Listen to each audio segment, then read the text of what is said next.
সবাইকে অনেক অনেক শুভেচ্ছা জানাই আমার গার্ডেন চ্যানেলের পক্ষ থেকে। আমাদের এখানে অনেক বৃষ্টি হচ্ছে, অল্প অল্প করে বৃষ্টি পড়েই চলেছে। কালকে পরশু থেকে, গত পরশু দিন থেকে দেখুন আমার বাগানটা একদম ভেজা ভেজা আছে।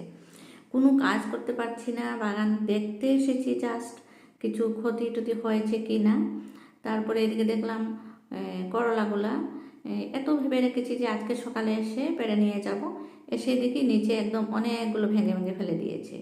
কীভাবে যে ঢুকেছে বানর জানি না, আর হয়তো বাহিরের দিক থেকেই কি করেছে, হাত বাড়িয়ে বাড়িয়ে ভেঙেছে।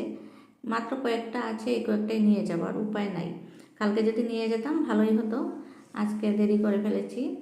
তারপরে দেখুন গাছের অবস্থা, গাছটাও একটু নষ্ট করেছে। আর এখানে আমি ধনিয়া দিয়েছিলাম, আজকে বৃষ্টি হয়েছে যেহেতু ভাবছিলাম উপরে এটা সরিয়ে দেব, হয়েছে কিনা দেখলাম দুটো একটা হয়েছে, কিন্তু আবার ঢাকা দিয়ে দিলাম।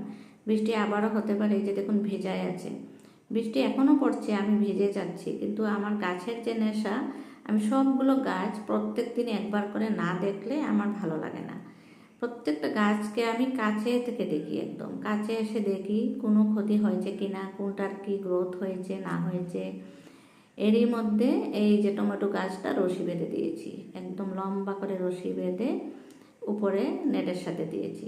আর বাকিগুলো তো দেওয়া সম্ভবই হলো না, কারণ আমি ভিজে যাচ্ছি, এত কাজ তো করা সম্ভব নয়। যদি বৃষ্টিটা না থাকতো তাহলে আজকে সবগুলো টমেটো গাছ আমি বেঁধে দিয়ে দিতাম।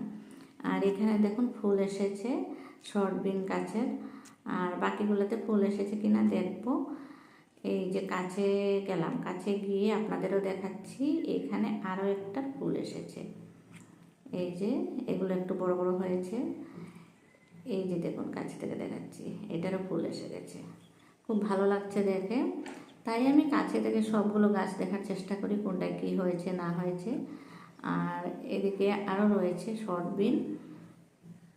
তারপরে এই পাশটায়ও লাগিয়েছিলাম, এই যে লঙ্কার চারা লাগিয়েছিলাম, দেখুন কত সুস্থ সবল অবস্থায় আছে, আর গ্রোথ হয়েছে বেশ ভালোই। এদিকে আমি কিছুটা বিন লাগিয়েছি শর্ট বিন, এগুলো ঠিকই আছে। তারপরে হচ্ছে আমার মূলার শাকগুলো গ্রো হয়েছে সুন্দর মতো, আজকে কিন্তু উঠাবো না, বৃষ্টির মধ্যে আর সময় নেই। আর এই যে সিম গাছটা দেখুন ফুল এসে গেছে, এটা কী সিম আমি জানি না, শুধু এটাই জানি যে দেশি সিম।